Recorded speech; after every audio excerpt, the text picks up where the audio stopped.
அண்மை செய்தி. வயநாடு நிலச்சரிவில் சிக்கிய 25 தமிழர்களின் நிலை என்னவென்று இதுவரை தெரியவில்லை என்று அதிகாரிகள் தரப்பில் சொல்லப்பட்டிருக்கிறது. அந்த 25 தமிழர்களுடைய நிலை என்ன என்று தற்போது வரை தெரியவில்லை. 5வது நாளாக தொடர்ந்து மீட்புப் பணிகள் நடைபெற்று வரக்கூடிய நிலையில் இந்த தகவல் கிடைத்திருக்கிறது. விவரங்களோடு இணைந்திருக்கிறார் செய்தியாளர் சுதீஷ். அவரோடு பேசலாம். சுதீஷ், நிலச்சரிவு ஏற்பட்டு கிட்டத்தட்ட 5வது நாளாக மீட்புப் பணிகள் நடைபெற்று வருகிறது. தமிழகத்தைச் சேர்ந்த 25 பேரினுடைய நிலை என்ன? அதிகாரிகள் என்ன சொல்றாங்க?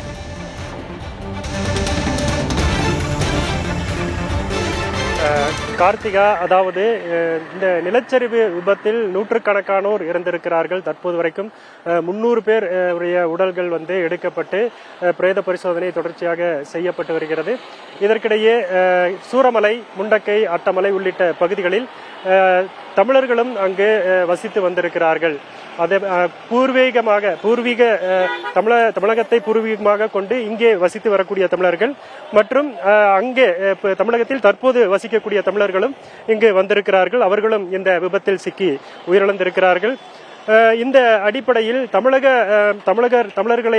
தமிழர்கள் குறித்த தகவல்களை எடுப்பதற்காகவும் அந்த நடவடிக்கைக்காகவும் தமிழகத்திலிருந்து 2 சிறப்பு IAS அதிகாரிகள் இங்கு நியமிக்கப்பட்டிருக்கிறார்கள். அவர்கள் கடந்த 4 நாட்களாக தொடர்ந்து முகாம்களிலும் மருத்துவமனைகளிலும் பாதிக்கப்பட்ட பகுதிகளிலும் தொடர்ச்சியாக தகவல்களையும் கேரள அதிகாரிகளோடும் பேசி அதற்கான நடவடிக்கைகளில் ஈடுபட்டு வருகிறார்கள்.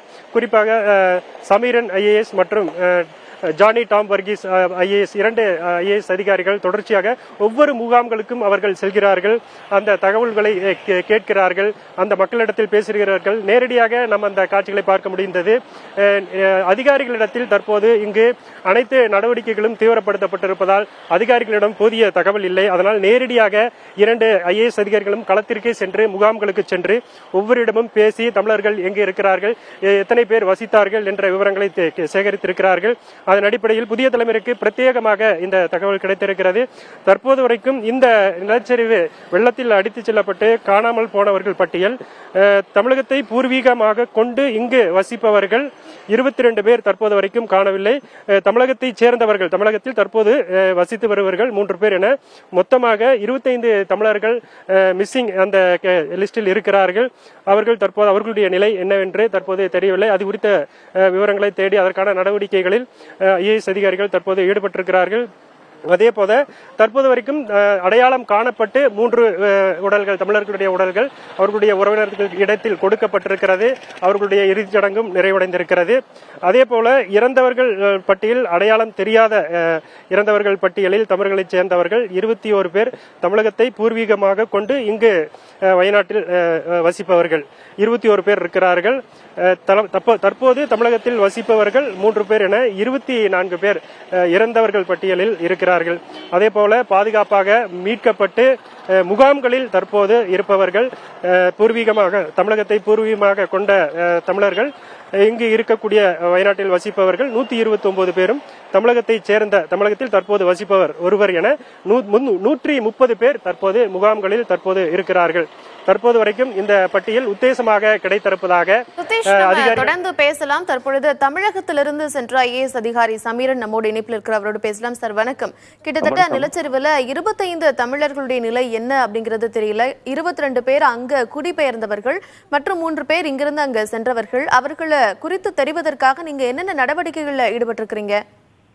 இப்போ அந்த 22 பேர் காணாமல் போனவங்களும் இங்கே போன அந்த 3 பேரும் அந்த டீட்டெயில்ஸ் இங்கே உள்ள மாவட்ட நிர்வாகத்துக்கு கொடுத்துருக்கோம். அங்க ஃப்ரண்ட் லைன் இருக்கிற அந்த போர்சஸுக்கும் இந்த தகவல்கள் கொடுத்துருக்காங்க. ஸோ அவங்க மீட்பு மற்றும் தேடும் பணியில் ஈடுபட்டு வர்றாங்க. இன்னைக்கு கூட நம்ம தாம்பரத்திலிருந்து ஒரு ஸ்பெஷல் டாக் ஸ்குவாட், மோப்ப நாய்களோட ஒரு 5 ஸ்குவாட் வந்து சேர்ந்து நீ காலிலிருந்து சுருள்மலை பகுதியில் அந்த தேடும் பணிகள் அவங்களும் பண்ணிட்டு வர்றாங்க.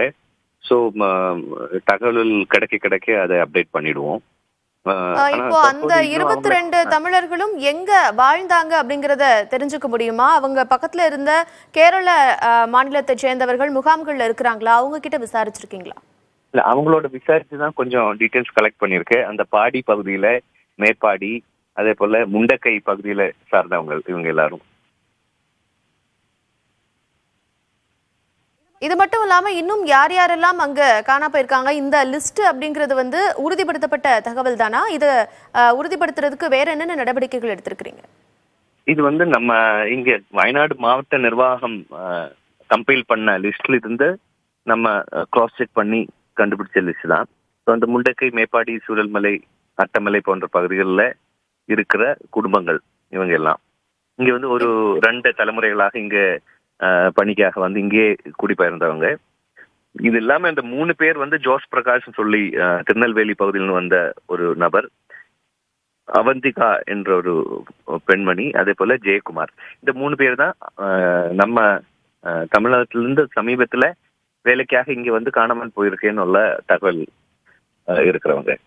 காணாமல் போன இந்த 25 தமிழர்கள் தவிர வேறு யாரேனும் உயிரோடு மீட்கப்பட்டிருந்தாங்களா? இப்போ கடந்த 2 நாள்ல வந்து பெரும்பாலும் சடலங்கள், அதே போல பாடி பார்ட்ஸ் அந்த மாதிரி தான் மீட்டுட்டு இருக்காங்க. மற்றபடி அந்த இனிஷியல் 2 டேஸ்ல தான் உயிரோட மீட்கிற வேலைகள் நடந்தது. அப்புறம் நிறைய மக்களை வந்து இங்க இந்த நான் சொன்ன அந்த முண்டக்கை, மேப்பாடி பகுதிகளில் இருக்கிற குடும்பங்களை சேஃபா மீட்னாங்க. அந்த இனிஷியல் டேல, அந்த ஃபர்ஸ்ட் திங்கள் செவ்வாய் நாள்கள்ல அவங்கள உயிரோட மீட்டி அந்த ஒவ்வொரு கேம்பில் கொண்டு வந்துட்டாங்க. 129 குடும்பங்களை நாங்களே சந்திச்சோம் பல்வேறு கேம்புகளாக.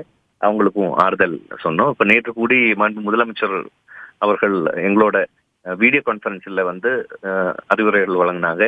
என்னென்ன ஏற்பாடுகள் செஞ்சிருக்குன்னு கேட்டிருக்கு, அடிஷனலா என்னென்ன வேணும்னு கேட்டிருக்காங்க. நன்றி, உங்களுடைய தகவல்களுக்கு நன்றி. வயநாடு நிலச்சரிவில் சிக்கி 25 தமிழர்களுடைய நிலை என்னவென்று தெரியாத நிலையில் தொடர்ந்து அவர்களை தேடும் பணி முடுக்கிவிடப்பட்டிருப்பதாக தமிழகத்திலிருந்து சென்றிருக்கக்கூடிய ஐஏஎஸ் அதிகாரி சமீரன் நமக்கு தகவல் தெரிவித்திருக்கிறார். மீண்டும் சுதீஷிடம் பேசலாம். சுதீஷ், இந்த தமிழர்களை தேடும் சிறப்பு குழுவில் யாரெல்லாம் இடம்பெற்றிருக்கிறாங்க? அதிகாரி அந்த மாதிரியான ஒரு விஷயத்தை சொல்லியிருக்கிறாரு, அது குறித்து வரும்.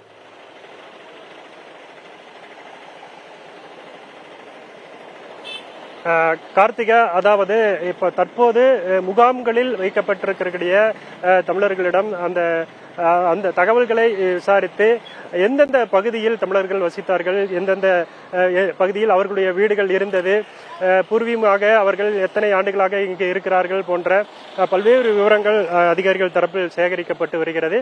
குறிப்பாக சூரல்மலை, முண்டக்கை, அட்டமலை உள்ளிட்ட இந்த 3 பகுதிகளில் அவர்கள் தேயிலை பணிக்காக வந்தவர்கள் தான்.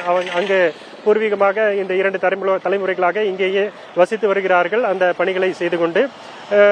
மற்றும் அவர்கள் இந்த நிலச்சரிவு விபத்தில் அடித்துச் செல்லப்பட்டதை அடுத்து காணாமல் போனவர்களை தேடுவதற்கான பணிகள் தீவிரப்படுத்தப்பட்டிருக்கிறது. முதலில் எத்தனை பேர் இங்கு வசித்தார்கள், சமீபத்தில் வந்தவர்களுடைய விவரம் என்ன, எத்தனை பேர் வந்திருக்கிறார்கள் அப்படி என்கின்ற அந்த தகவல்களை எடுத்துவிட்டு அதற்கான மீட்பு நடவடிக்கைகளுக்காக தமிழகத்திலிருந்து வந்திருக்கக்கூடிய காவல்துறை மற்றும் மீட்பு படையினரை ஒன்றிணைத்து சிறப்பு ஐஏஎஸ் அதிகாரிகளாக நியமிக்கப்பட்டிருக்கக்கூடிய இந்த அதிகாரிகள் சமீரன் மற்றும் ஜானி டாம் வர்கீஸ் இருவருமே இதனை தற்போது ஒன்றிணைத்து அதற்கான நடவடிக்கைகளில் ஈடுபட்டிருக்கிறார்கள். மேப்பாடி, அரப்பேட்டா, ரிப்பன், கல்பேட்டா சாலை உள்ளிட்ட பல்வேறு முகாம்களில் அங்கிருந்து மீட்கப்பட்டவர்கள் தங்க வைக்கப்பட்டிருக்கிறார்கள். இங்கு அனைத்து பகுதிகளுக்குமே அதிகாரிகள் குழுவானது செல்கிறார்கள். அவர்களிடையே நேரடியாக அவர்களிடம் பேசி அருகில் இருக்கக்கூடிய கேரள மாநிலத்தைச் சேர்ந்த மக்களிடத்திலும் விசாரிக்கிறார்கள். தமிழர்கள் எத்தனை பேர்கள் அங்கு இருந்தார்கள், எத்தனை வீடுகள் இருந்தது, இதில் காப்பாற்றப்பட்டவர்கள் யாரானும் அருகில் இருக்கிறார்களா, ஏதேனும் முகாம்களில் தங்க வைக்கப்பட்டிருக்கிறார்களா என்ற விவரங்களை கேட்கிறார்கள். ஆனால் அதிகாரிகள் மட்டத்தில் தகவல்கள் அவ்வளவாக கிடைக்கப்பெறவில்லை. ஒட்டுமொத்தமாக அங்க இருக்கக்கூடிய தகவல்கள் தான் இருக்கிறது. அதன் காரணமாகத்தான் தற்போது தமிழகத்திலிருந்து வந்திருக்கக்கூடிய அதிகாரிகள் குழுவானது நேரடியாக முகாம்களுக்கே சென்று இங்க இருக்கக்கூடிய மீட்கப்பட்ட மக்களிடத்தில் அந்த தகவல்களை திரட்டி அதற்கு ஏற்றவாறான நடவடிக்கைகளில் தற்போது ஈடுபட்டு வருகிறார்கள். பாதிக்கப்பட்ட சூரல்மலை பகுதி மட்டுமல்லாமல் அந்த வெள்ளம் அடித்து செல்லப்பட்ட நிலம்பூர் வரையுமான இடைப்பட்ட பகுதியிலும் கூட அந்த தேடுதல் பணியாவது தமிழகத்திலிருந்து வந்த அந்த மீட்பு படையினர் தற்போது தேடும் பணியில் ஈடுபட்டு வரக்கூடிய ஒரு சூழல் இருக்கிறது. கார்த்திகா, நிலச்சரிவு ஏற்பட்டு 5வது நாட்களாக மீட்பு பணிகள் தொடர்ந்து நடைபெற்று வருகின்றன. இந்நிலையில் இந்த நிலச்சரிவில் சிக்கிய 25 தமிழர்களுடைய நிலை என்னவென்று தெரியவில்லை. அவர்களை தேடும் பணி தொடர்ந்து நடைபெற்று வருவதாக தமிழகத்தில் சென்றிருக்கக்கூடிய ஐஏஎஸ் அதிகாரி சமீரனம் தெரிவித்திருந்தார். விவரங்களை வழங்கியமைக்கு நன்றி சுதீஷ்.